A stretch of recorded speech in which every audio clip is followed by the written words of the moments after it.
एक आदमी बर्फ बनाने वाली कंपनी में काम करता था। तो एक दिन कारखाना बंद होने से पहले वो अकेला फ्रीज करने वाले कमरे का चक्कर लगाने गया। तो गलती से उसका दरवाजा अंदर से बंद हो गया और वो अंदर ही बर्फ के वाले कमरे में फंस गया। छुट्टी का वक्त था और सब काम करने वाले लोग घर जा रहे थे।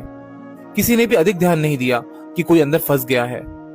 अब ये देखकर वो अंदर ही अंदर समझ गया था कि 2-3 घंटे बाद उसका शरीर बर्फ बन जाएगा और वो कमरे के अंदर ही मर जाएगा। तो जब मौत सामने नजर आने लगी तो वो भगवान को सच्चे मन से याद करने लगा, अपने कर्मों की क्षमा मांगने लगा और भगवान से कहने लगा कि हे प्रभु, अगर मैंने जिंदगी में कोई एक काम भी मानवता और धर्म का किया है तो आप मुझे यहाँ से बाहर निकालो। मेरे बीवी बच्चे मेरा इंतजार कर रहे होंगे। उनका पेट पालने वाला इस दुनिया में सिर्फ और सिर्फ मैं ही हूं। मैं पूरे जीवन आपके इस उपकार को याद रखूंगा। और ये सब कहते कहते उसकी आंखों से आंसू निकलने लगे। 1 घंटा ही गुजरा था कि अचानक फ्रीजर रूम में खटखटाहट की आवाज आई। दरवाजा खुला तो चौकीदार भागता हुआ आया।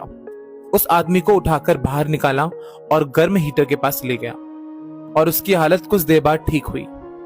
अब वो ठीक हुआ तो उसने चौकीदार से पूछा, आप अंदर कैसे आए? फिर जो चौकीदार बोलता है ध्यान से सुनिएगा। चौकीदार ने बोला, साहब मैं 20 साल से यहाँ काम कर रहा हूँ। इस कारखाने में काम करते हुए रोज सैकड़ों मजदूर और ऑफिसर कारखाने में आते जाते रहते हैं।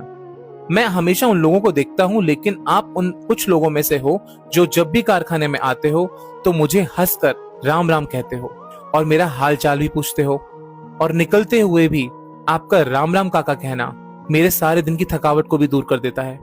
जबकि अक्सर लोग मेरे पास से यूं ही गुजर जाते हैं कि जैसे मैं वहां हूं ही नहीं। आज हर दिन की तरह मैंने आपको सुबह आते हुए तो देखा, पर लेकिन राम राम काका सुनने के लिए मैं इंतजार करता रहा।